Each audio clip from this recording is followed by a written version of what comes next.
Yeah, listening as a way of understanding, listening so we can deeply understand another person. So I'm really happy to be on a call tonight, and I hope that tonight we can go away, you know, being able to listen a little bit more to people that we meet, that we come across in our daily journey of life. So welcome everyone. My name is Vrajalila. I think most of you know who I am, and if there's anyone new, then I'm just introducing myself. Kishore Rani is on the call. I'm guessing you're seeing her. We're both working together to bring this class to you. I share every week. The way the format works is I speak a little, and then I ask you what are some feedback that you would like to give, or maybe some sharing that you'd like to give. And then Kishore Rani, she also shares and asks some questions. So we work together as a team, and we're really excited. We're a great team. We love it. So we want to talk about listening and why. First, I'd like to share why I chose that topic for us to talk about tonight. And basically, I have come to understand, that listening is like a resource. It's a great resource. And when we tap into it, it opens so many beautiful and wonderful opportunities for us to connect with people. It's not always easy to practice listening, although it sounds like it's easy. Listening sounds pretty straightforward, right? You just open your ear, and figuratively speaking, and then you listen, generally. However, there are actually many different types of listening. There's many different ways that we can listen to another person or to other people in general. And of course, our personal interactions, they vary in big ways, from our body language to speech to group discussions. And so the way we pay attention to people says a lot about how we feel about them. The way we pay attention to people says a lot about how we feel about them. So it's good to be aware of the signals we're giving off. And I wanted to start by just sharing a few of the different ways that we listen to other people. So, people pay a lot of money to do this workshop on listening, especially in the workplace, because there's a huge challenge around people that work to really really listen attentively to each other. And especially where you might have an authority figure and someone that's maybe a subordinate. And so this listening resource can be very difficult to develop with those kinds of environment. So I want to just kind of familiarize you with a few of the basic types of listening that we might do in our day-to-day interactions. And one of them is bias listening. Bias listening. So basically that means we listen with our own perception of how we want to think about something or how we want to hear something. So all of us have a certain worldview. We all come from different places. We're international. We come from different parts of the world, and we have different biases. And so sometimes when we listen to another person, we hear through that ear, the ear of bias, the ear of our own perceptions and our own ideologies and our own ideas. And so generally this influence how we interact with the other person when we listen from a biased place. Another type of listening, I'll go through this, I'll just talk about this really quickly, because really I want to focus on what we want to do tonight is listening to understand. And I'll focus on a specific type of listening. And so we also listen in a sympathetic way, sympathetic listening. For example, someone is sharing a sad story. Maybe someone might, someone left their body, or maybe they're experiencing some challenge, some relationship challenge, some work situation challenge. And so we might have a listening a listening ear that's basically sympathetic. It shows we care about them, and it shows that we're kind of, we want to uh, acknowledge that they might be having well, they would be having some challenge in their life that they might be finding really difficult. The trouble with this kind of listening is that a lot of times it can be fake. You know, a lot of times we can appear, somebody can be telling us their deepest, most, sad story, and we listen with a seemingly sympathetic air. However, we may not really be deeply feeling that. We just kind of make it sound like that. So it's easy to replicate this sympathetic way of listening to another person. Okay, another type of listening is empathetic, or sometimes it's pronounced empathic listening. So empathetic listening is the listening that we will focus on tonight, because basically empathetic listening is the listening to another person to understand what that person might be feeling and what it is that they might be needing, what is actually going on with that person. So this type of listening it brings a very close relationship, and it really helps the other person that we may be listening to understand that we're really feeling their pain. We're really feeling what might be going on with them, so they can understand that we are caring for them very deeply. So this is what we will talk about tonight, is empathic or empathetic, however you pronounce it, listening. There's a different type of listening also. This is called critical listening. Critical. So we know this type of listening a lot. Somebody is speaking to us, and all the time our mind is judging what they're saying, right? We're listening, but we're just finding fault, we're criticizing, and we're thinking this person, whatever, all the different negative thoughts that we might have about what the person might be saying. So this is called critical listening.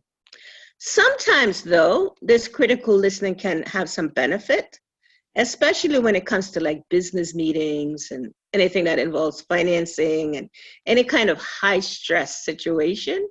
This critical thinking or this critical listening style could sometimes be a little bit helpful, because it could help us to kind of negotiate what we want to accept and not accept. So sometimes critical listening can let us look through, through the line, so to speak, of what another person is saying. So it's not so critical listening it's kind of more like scrutinizingly, like really listening in a way to kind of find something that could possibly not be a part of what our worldview may be, or how we might be, our perspective, what we might be thinking. Then there's another kind of listening that's informational listening. So anybody that listens to the news, or, they like to read newspapers, or they like to listen to another person talk about, history or something that might be really important to us, that's about information. That's another type of listening, informational listening. And it doesn't mean that when we are like informational listener that we're not empathic, or we're not we don't have the any of the other ways of listening.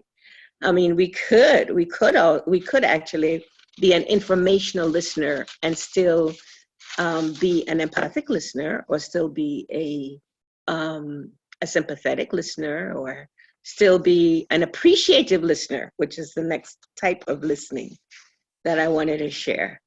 And this kind of is most people's favorite style in a lot of ways, even though we do tend to listen from a negative place a lot.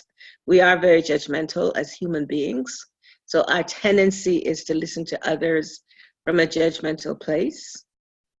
However, as we become more aware of listening skills, then we start appreciative listening, and we start listening more with appreciation to others and what others are saying. And this type of listening can be done on our own or with others who have mutual appreciation for something.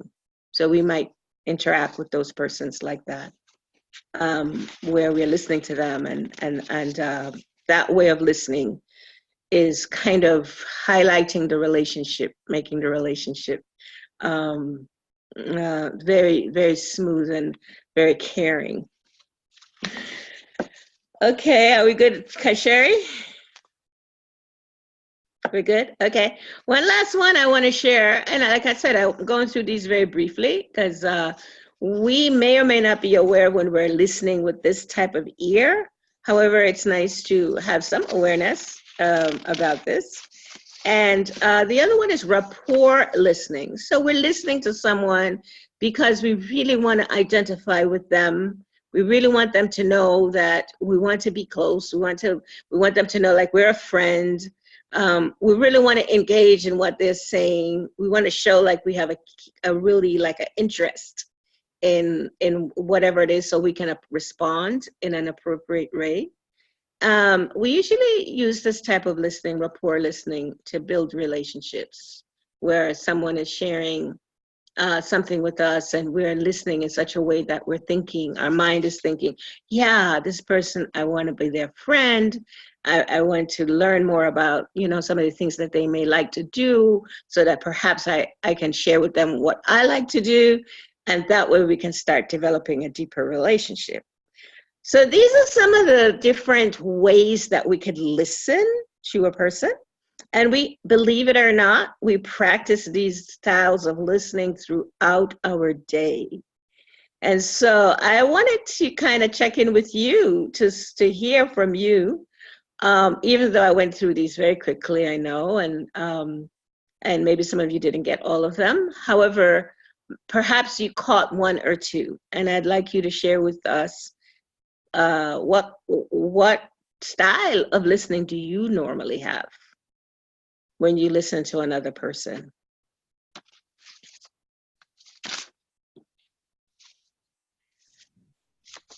And maybe Kasheri, yeah. I think most of the time I have informative listening. Okay, I'm not hearing.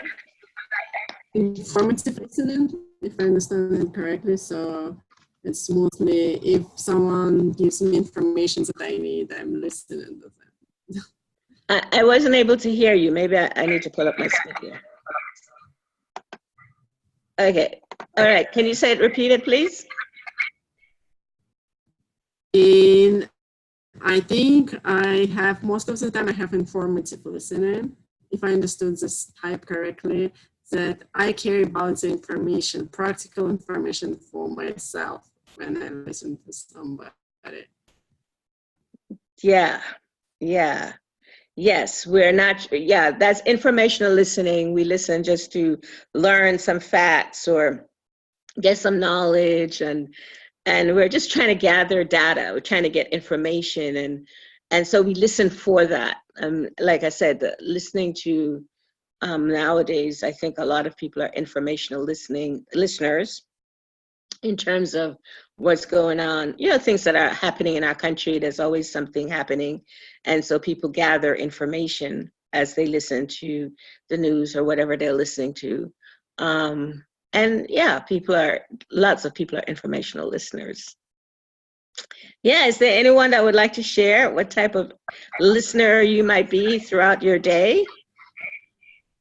I don't see any comments right now. May I ask a question while we're waiting for comments from others? I have a question. Okay.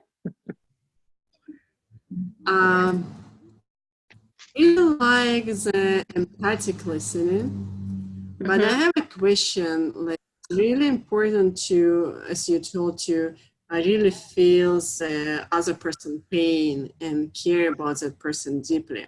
And what if I don't feel others pain and I actually cannot relate to it? Somebody shares with me their like horrible situation, something horrible happened to that person, but I don't really cannot relate to that situation. um, how can I develop this empathic listening? Yeah, thank you. Listening is a skill and it's really learned. Um, I remember, I believe I shared this once. In my relationship with my husband, in the early years of our marriage, I remember that most of our conflicts was because he thought I wasn't listening to him. And of course, I had maybe my perception, my worldview of what I thought listening was. Listening is you can repeat back what the person say.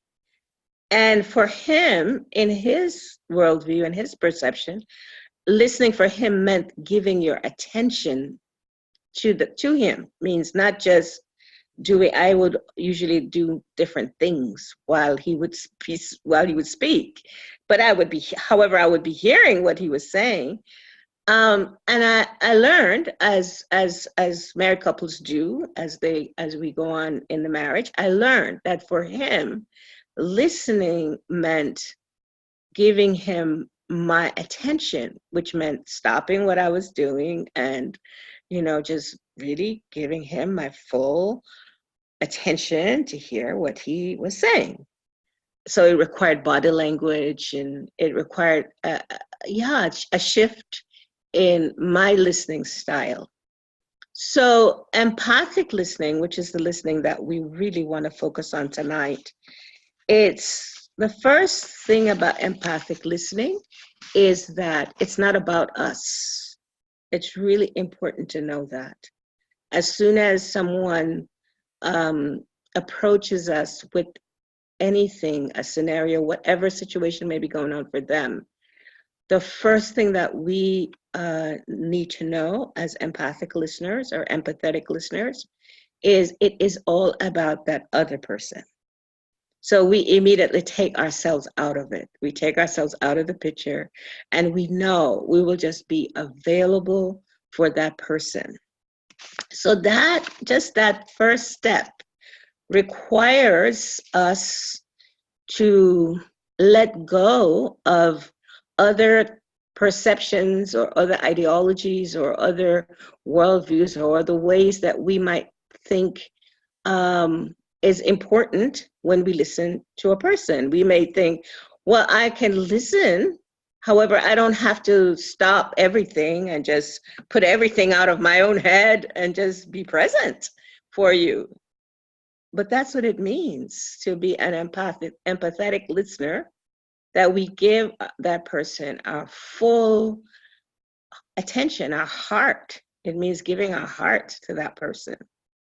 So if we don't, if we're not able to do that, to give our heart and our full presence, our full physical presence, our mind, our intelligence to that person, to listen to them, then we would be practicing a different type of listening. So what type of listening would that be if we're not able to, meet those kind of requirements of empathetic listening? What kind do you think that would be? From what I shared, bias listening, sympathetic listening, critical listening, informational listening, appreciative listening, selective listening, rapport listening. So what kind of listening do you think that you would be offering, Kashir, if you weren't able to give your whole self?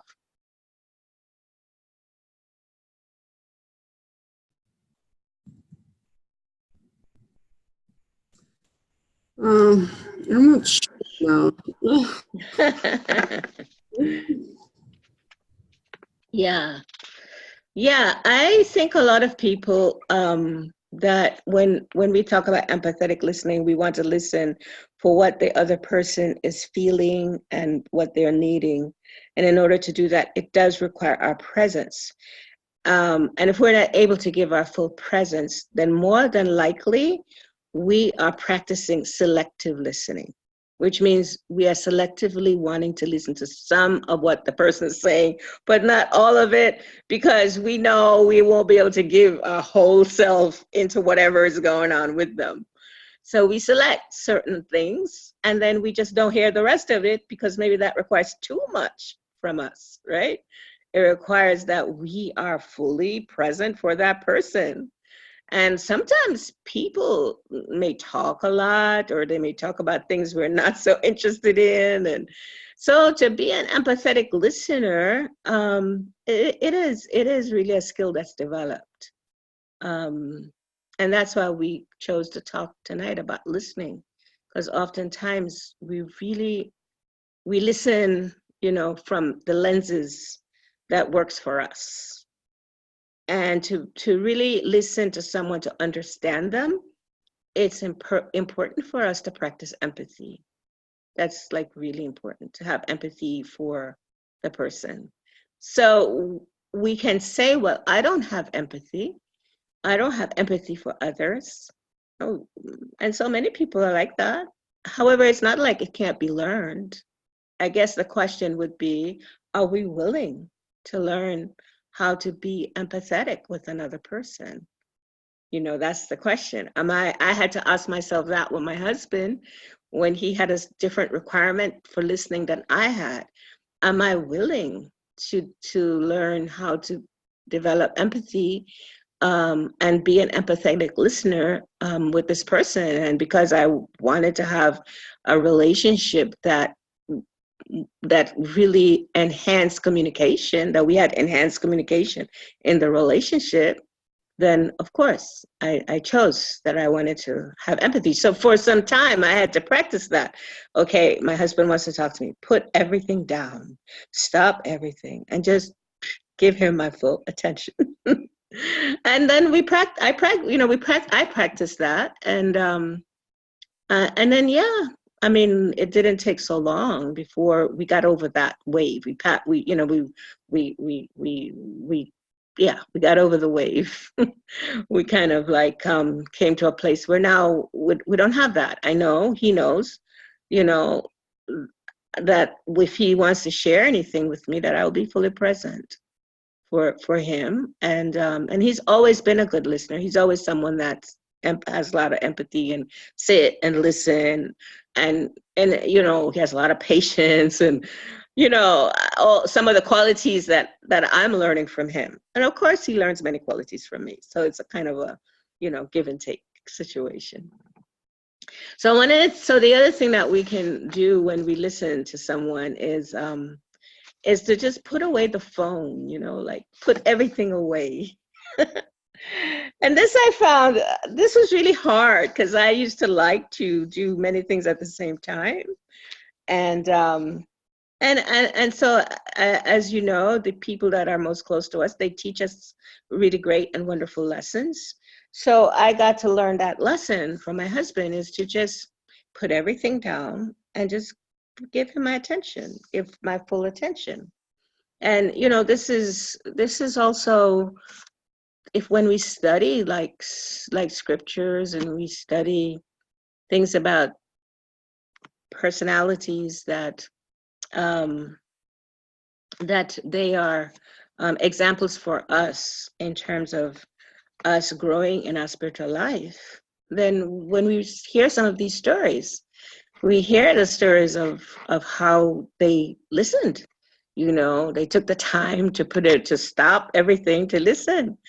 One of the most beautiful stories that I like, there's so many stories, but this beautiful story of Dhruva and his stepmom and his mom, and going through that whole, scenario of his stepmom, not wanting him to sit on his father's lap. And then he went to his mother, and his mother listened to him. She sat and she listened to him. And then, of course, after listening to him, she was able to say, there's nothing I can do. So, and we also have that with Arjuna, after he goes through his challenges, he then decides, okay, let me just listen. Let me just listen to Krishna.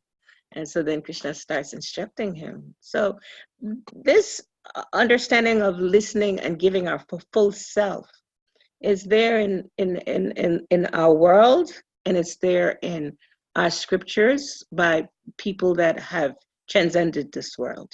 So it's a nice quality for us to develop. So it's not about us. Put away the phone, put away anything that is going to distract us from really listening to the person, or listening to anything, listening to listening to a story about universal things, or listening to a story about God, or listening to a story about some great personality. The way to listen is, stop doing other things and give our attention, give our presence.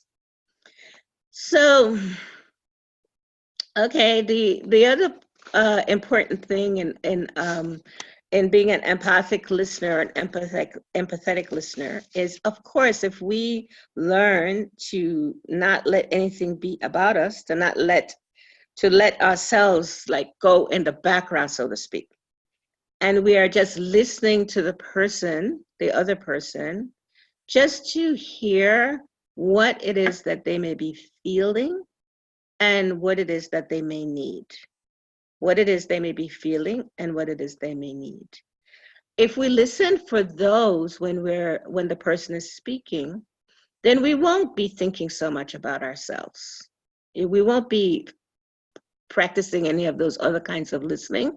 We will mostly just be trying to hear what the person is saying, because our thoughts will be so focused on, wow, what is happening for this person? It's like walking in the other person's shoe, right? What is really going on for them? And it's like almost like we become them in our way of wanting to listen to them. So, so so that requires being very active in our listening, very, very active. It requires adjusting our body language, making ourselves vulnerable to be present for them, to let them know, I am here for you. They can feel it. When we sit with them or we stand and talk to them, whatever it is, they know by the presence, by the body language. We also know that we won't have any critical thinking when we're listening. We won't be critical. We won't be a critical listener. We won't have criticisms or negative thoughts while we're listening to the person. Because remember, we're listening to the person for what they're feeling and what they may be needing. This is the key for empathetic listening. What is that person experiencing while they're sharing their story? And what might they be needing? And in that way, once we are able to get that, we can then start using some of the techniques of listening, like paraphrasing, like reflective listening, like asking open-ended questions to them. First, we need to make sure that that they know that we are giving our full presence to them. So I wanted to stop there for a minute and ask anyone if there's anything that's resonating with you right now about empathetic listening.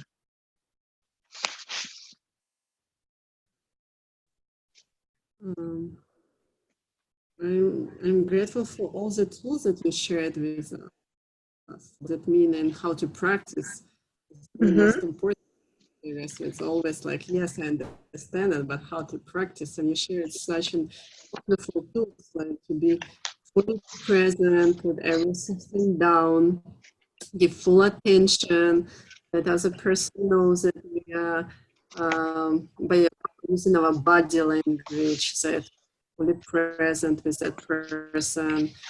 Get rid of any critical thoughts, and for me, it's most important phrase that you told today is that we're listening for understanding other person's feelings and needs. And then only we can use other tools, maybe try to help and go deeper with the conversation. And now I will read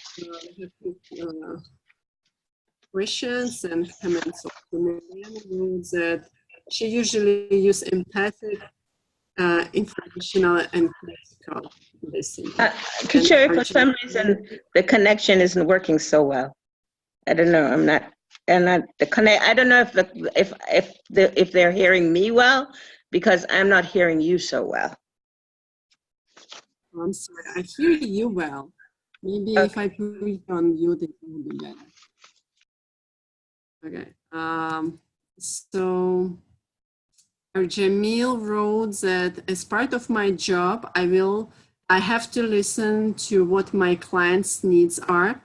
And I find that when I listen to them empathetically, I can connect with the client on a deeper level and meet whatever their needs are at the moment.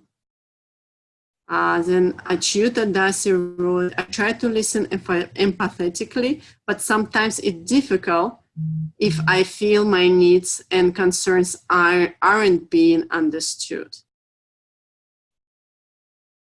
And Milena is asking question, how to not to drown in the feelings of other person during empathetic listening. In order to help a person, we need to keep our head cool. For sure. Yes. Well, I will share with you some things not to do if you want to become an empathetic listener. And we're all practicing empathetic listening. I'm always practicing this in my life.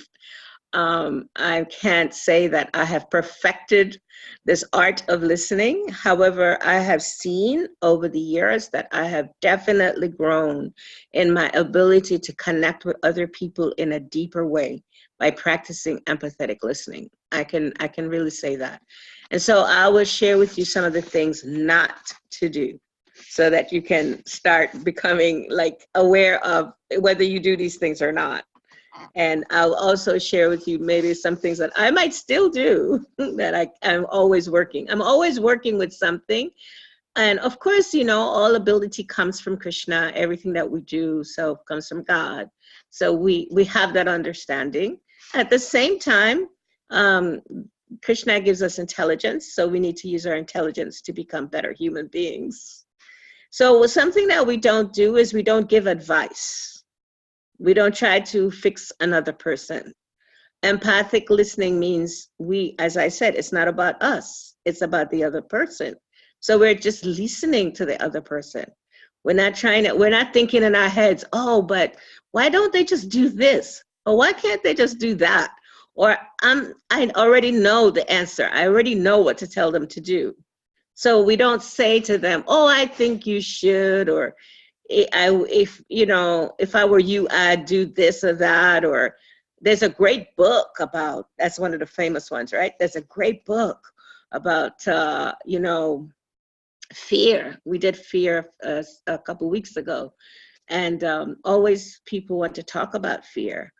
And so, of course, there's so many beautiful, wonderful books written about fear, right? And so we always want to share with somebody, okay, well, if you want some more resource, you can find some things about fear in maybe in a story that comes from the scriptures, or maybe in some of the books from some of the self-help stuff. So we don't give this kind of advice. Really, empathic listening means really just listening for what's going on with the other person. We don't try to explain what they're going through. Just to explain it away means I would have called, but she only said what she said because you did this or that, or we try to make up for what the person said. We're trying to make it like okay or all right? We don't do that. We just let the person say what they want to say, even if it sounds really intense. We allow them. We give them that freedom to speak, to really express themselves. We don't try to correct what they're saying. Um, some things that we might do is, that's not how it happened. This is another one. This is one that my husband and I use my husband and I as an example a lot in my speaking, because we're very much involved in the Grihasta Vision team. And we have a retreat that's upcoming in September 14th, that weekend. And we do workshops with the team, and the team is just really incredible group of devotees, group of people that are committed their lives to helping people in their Grihasta life. And so, so one of my services is to always bring awareness about some of the things that we do need to address when we are married, when we're in Grihasta ashram, Grihasta life. So for me, one of them is this one, to correct it. And my husband used to do that with me. I would be speaking. I'm the speaker in the family, so I speak a lot more than he does. And he's actually very, he's a silent person. However, he does speak at times. So at a point in our marriage, he would, normally he's quiet and he allowed me to do all the speaking. But somehow, though, there are times when he will interrupt something I may have said, and he will correct it. He will say, oh, it happened like this, it was this. And because he's more of a detail, he likes to give details. He's a great storyteller. So I might forget some detail, so then he'll correct it. So for a few years, we actually worked on that. And I was like, please don't correct me in public. I really feel annoyed when you do that, because I really have a need to be self-expressed and to be heard by others. And so when you do that, it interrupts my whole way of thinking and my whole way of speaking. And maybe you could wait until later and then express to me that I could have said this or said that or added this or added that. Can you please wait until I am completely finished with my speaking? So we worked on that for a couple of years, and now we don't have that so much. He doesn't do that so much. And now if it happens, because habits are not so easy to break. So if it happens, then I will just look at him, and then he'll like get it. He'll like, oh yeah, she okay. And so then it's not that I have a problem with him expressing something that's a detail that's important. It's just that it was annoying for me when I'm speaking that he interrupts me to do it. And so we've worked on that, and I can say we've improved on a scale from 1 to 10. We've improved about an 8, maybe even a 9. So the other one is don't console the person. There is a time for sympathetic listening. However, empathy and sympathy are different. So there is a time when you might want to console. But when you're practicing empathetic listening, again, remember, you're listening for what the person's feeling and you're listening for what they're needing. Just as a way of how you might need to respond to the person. If you know how somebody's feeling, the response on your part will be very simple, very easy. Don't tell a story. Don't tell about times, oh, I remember a time that happened to me. This is like the famous thing that we do all the time when somebody's speaking to us about some situation that's just really like traumatic for them. And we're like, yeah, I remember that happened to me. It happened to me, then, whatever, this time. And it totally interrupts the flow of what the other person is trying to communicate. So when we're listening to someone, again, remember, it is not about us. It is totally about the other person. Don't try to shut down their feelings. Sometimes people come to us and they're very distressed. And sometimes someone might even be crying. I have seen men cry, women cry, So we might not know how to deal with that. We might not know how to reconcile the fact that somebody has tears. And so don't shut them down, by saying things like, don't feel sorry for yourself, or cheer up, don't, it's gonna be okay, we say things like this, and then people just shut down. They just they stop talking, or they stop expressing their feelings, what's really going on for them. And I guess another one is, there's so many things that we do. We investigate, or we interrogate people, when we're listening to them, like they're sharing some situation, something that happened, and then we might be in the mood of asking, well, how did this happen? And how come you did that? And why didn't you call? This is another one that happens, in married life, where we're always kind of checking with our mate. Why didn't you call? It's like a famous mantra, right? So they might be trying to explain something, or we might be trying to explain something to our mate, and our mate might be like, well, couldn't you just have called? So if we're really wanting to listen to that person, if we sincerely want to empathically or empathetically listen to that person, then we will just keep whatever it is we're thinking until that person is completely finished with whatever it is that they may want to say. And then we can see what tools and what strategies we want to use to address whatever they might be saying. So, and there are tools which we teach in our webinar. So when we resume webinars, these are some of the tools that we will be learning how to communicate empathetically. It's also important to not evaluate or educate people. Evaluate, you're just too unrealistic. The trouble with them is that they just don't understand. And,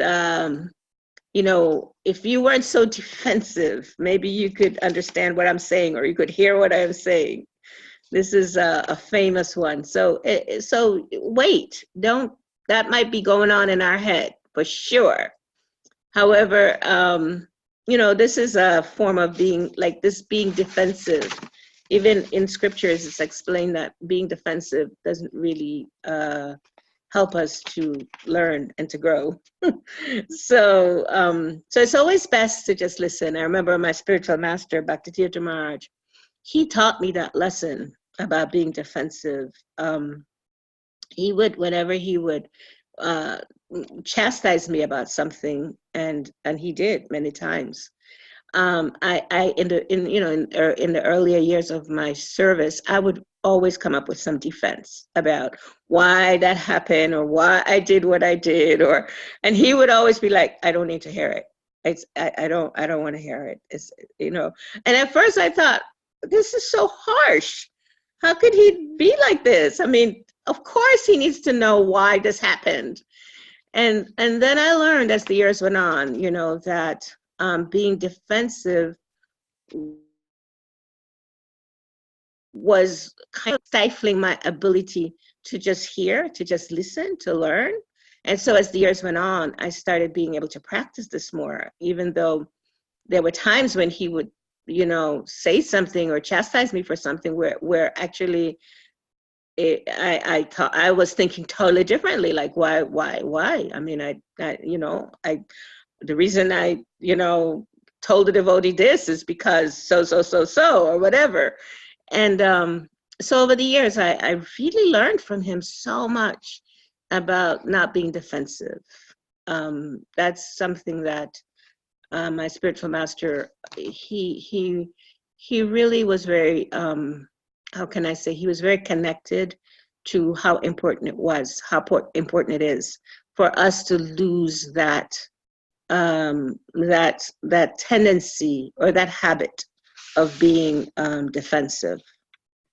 So yeah, so these are some of the things to not do. So I wanted to ask you now, what are some of the things that you think you do when you're attempting to listen to another person? Yeah, I do everything. I do, especially I try to tell stories what happened to me. I do it a lot, and I try to shut down the feelings and be still. Like I literally do everything from the list, time to time. And let me check if we have someone commenting. We have question from Achyuta Dasi. What if the person has a habit of dominating the conversation and doesn't give you an opportunity to speak? Yeah. So then that person there's some feelings that person is having, and there is some need. And so when we listen, we're listening for that. We're not listening for the negative thoughts about the person and what they might be saying. We're listening for what's underneath, like what's underneath the iceberg, so to speak. There is something they're communicating, why they might speak so long, why they might speak what they're speaking. There is some feeling that they're having, and there is something underneath that iceberg that they actually do need. So a lot of times what I've come to learn is people need to express themselves. Their self-expression is something that we haven't been able to practice. Especially in friendship relationships and marital relationships. Self-expression, depending again on our worldview and depending on our childhood training, we may not have been able to engage in that that freedom of expression. And so when we finally are able to learn that we do have freedom of expression and we can express ourselves, and we start learning our voices and we start hearing our voices, the tendencies we start liking that we can speak, and so sometimes the need to just be heard and the need to just be appreciated for the fact that somebody has found their voice and can speak so nicely, then that it could possibly be the underlying need.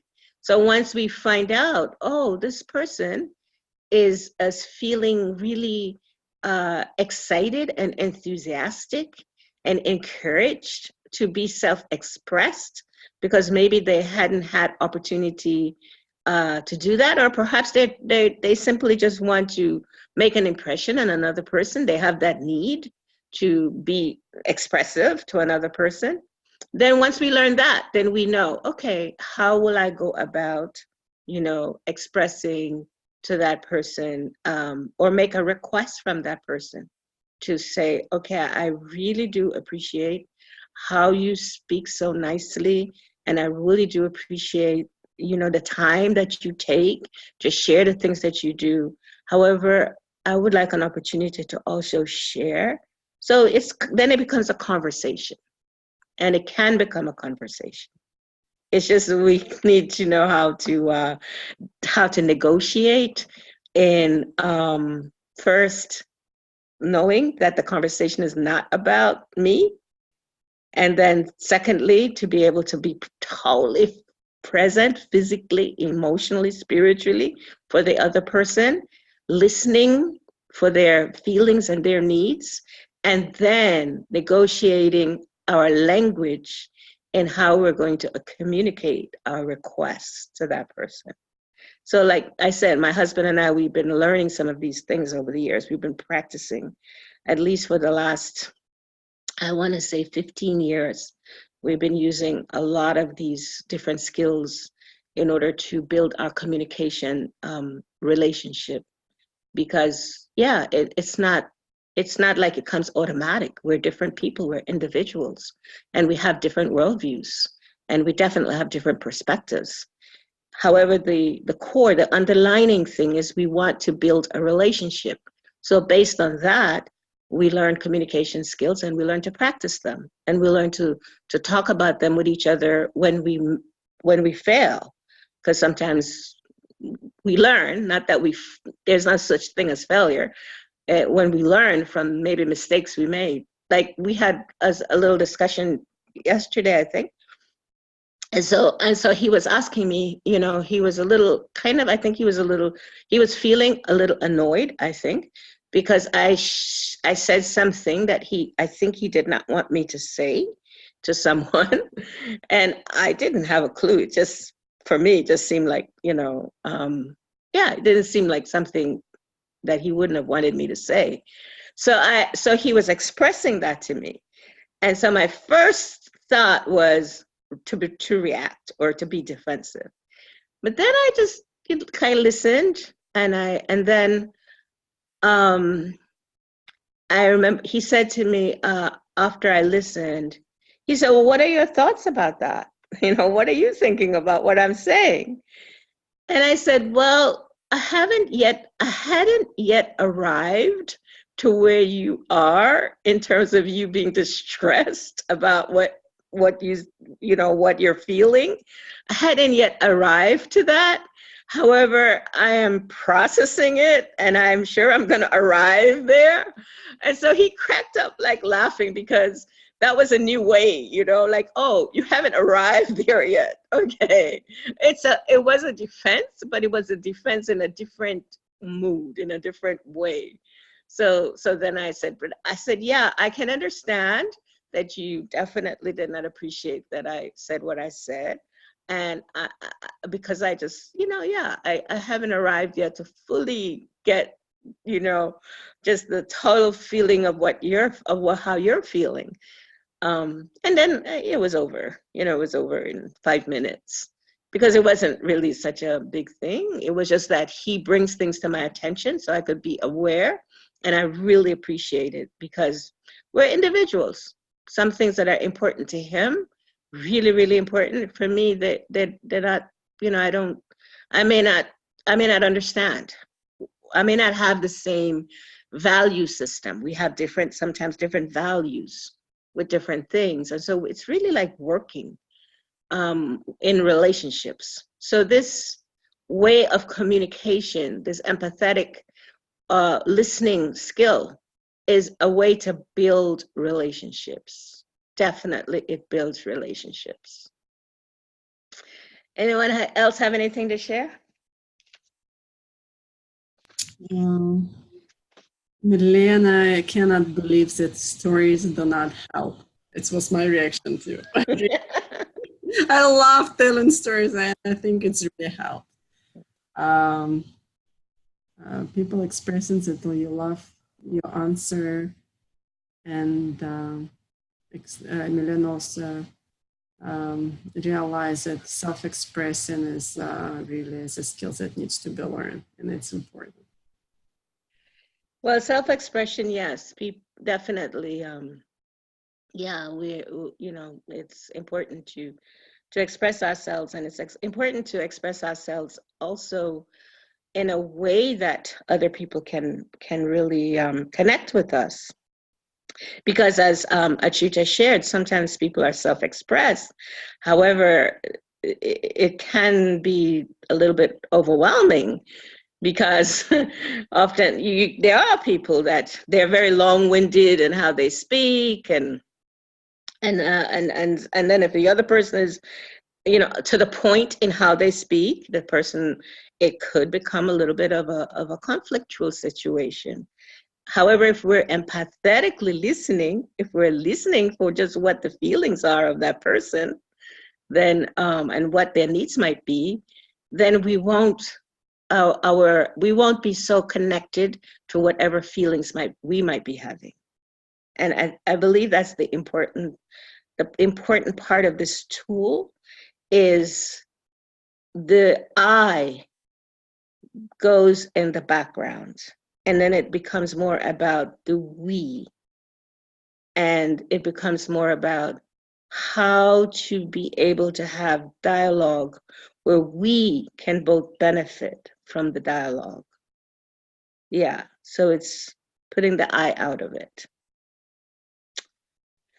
Yeah, so I wanted to give you just an example of what I've been talking about, so that you kind of get a little awareness. I mean, most of you, I'm sure, are aware of what I'm saying. However, this is a specific tool, and these are some of the tools that we share in the webinar. So there's this situation. So in terms of the tools, you'll hear this person's feelings and needs. So just listen for the feelings and the needs. And then I'll ask a few of you to just share what you heard as far as the feelings and the needs. Okay, I am 38. I have a life in which my needs for food, shelter, community, and support are met every day.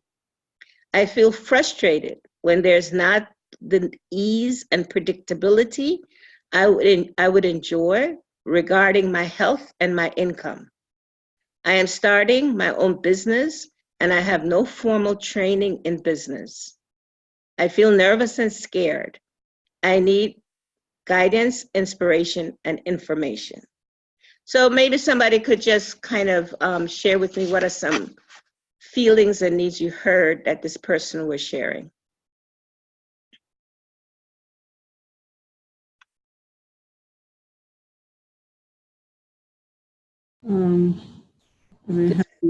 I'm sorry, I just want to share this one thing. This person is almost 40, and so they're at a juncture in their life where they don't know where they're going to live, what they're going to do, and so they're sharing this. So what do you think that person was feeling, and what were they needing?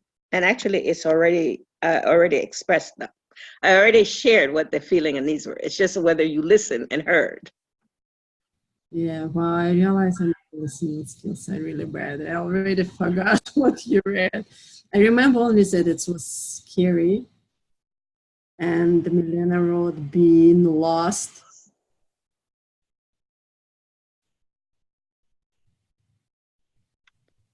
Can you hear me? Okay, I'm going to say this. I'm going to repeat one of them again. And so I ask a few other people to please click in and I just want to hear what the feelings and the needs were for this person. I am 38, right? Nearing 40. I have a life in which my needs for food, shelter, community, and support are met every day. I feel frustrated when there's not the ease and predictability I would enjoy regarding my health and my income.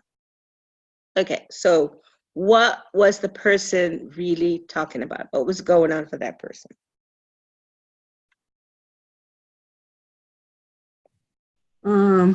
The person is frustrated.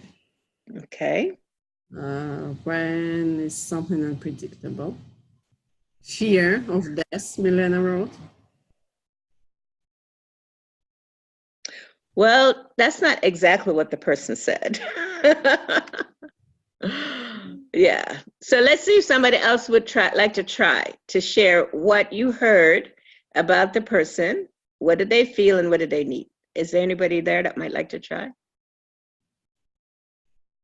They need God. The comment. God gives intelligence. Is there anybody on the call that would like to share? No, they cannot join from Facebook. Sure. Oh, they can't share. No, only through the Facebook. Oh, I see. Well, would anyone like to write anything? Yeah, Nadia wrote frustrating. Feeling frustrated. Yeah.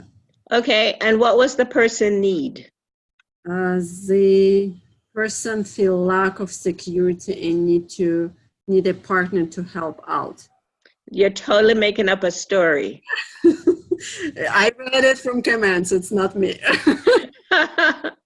Yeah, so I'm going to say this again because I really want that you guys get the understanding of empathetic listening. Okay, maybe I'll read just one more. I'll do that same one. I am 38. I have a life in which my needs for food, shelter, community, and support are met every day. I feel frustrated when there is not the ease and predictability I would enjoy regarding my health and my income. Okay, as much as possible. Let's say I am that person. And now you're going to reflect back to me what my feelings are and what my needs are.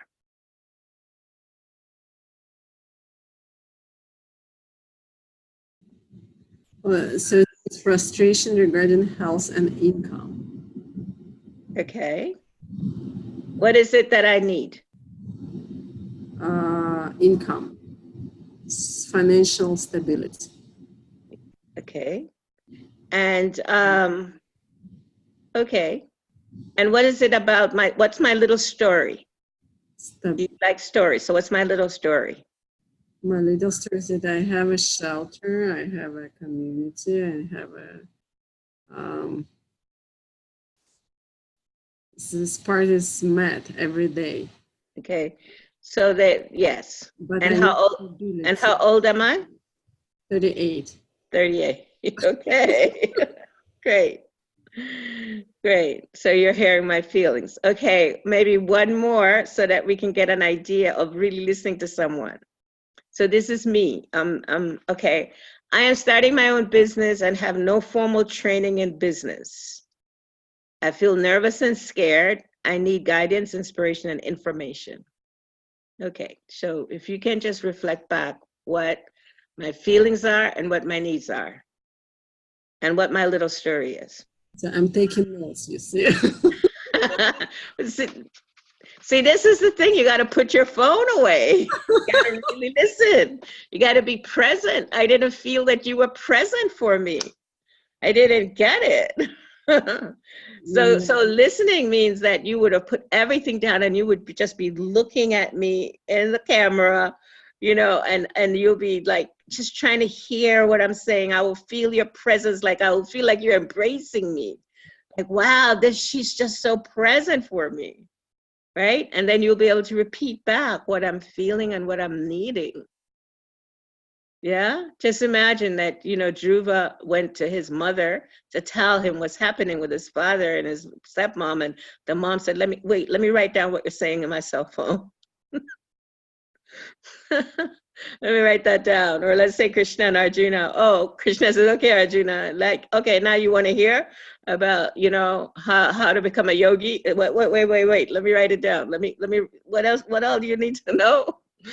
Okay, so yeah, I mean, this is so empathetic listening requires that I step aside and fully become present to listening to the other person. That's empathetic listening. Yeah, thank you. It's amazing how it's such a small sample example you showed how it's hard, actually. It's really hard. Mm-hmm. It is hard. It is. Thank yes. you. It's not so easy, but with practice, it becomes easier and easier. And there are still skills and tools to learn to ask the person, like if they're speaking too long, to be able to say, I really, it's really important for me to get everything that you're saying. So would you be willing to stop, and then, maybe I can reflect back what you just said. And then you hear what the person said, and then again, you reflect back their feelings. Are you feeling frustrated because you really need predictability about your income? Is that what's happening for you? And bingo, the person's like, yes, you understand what's going on with me. So we do more of this in our webinar, where we actually physically practice and we see each other. So I'm looking forward to starting the webinars again in September, and we'll practice then in terms of, empathetic listening for the feelings and the needs of another person. And we're starting a Bhagavad Gita study group on the 19th of this September. August 19th. August 19th, we start a Bhagavad Gita study group. It's very informal. And as always, I like to talk about the practicality of Bhagavad Gita. So it won't be that you will be learning verses or anything like that. However, we will be sharing the philosophy, and we will be talking we will be like covering some of the verses, starting with the first chapter and we will be discussing those verses. And we'll actually also hear from Srila Prabhupada's purport. And we'll learn how to apply what we hear in Bhagavad Gita in our daily life, because that's my focus. That's the focus my spiritual master taught me and taught all of his disciples, to utilize everything that we hear in ways that we can practicalize it in our lives. So I thank you guys very much. I think we went a little bit over time tonight. And please practice empathetic listening. Start listening for people's feelings and what they might be needing. Okay, thank you. Good night. And we'll see you next Tuesday night at 7 o'clock. Have a wonderful week. Okay.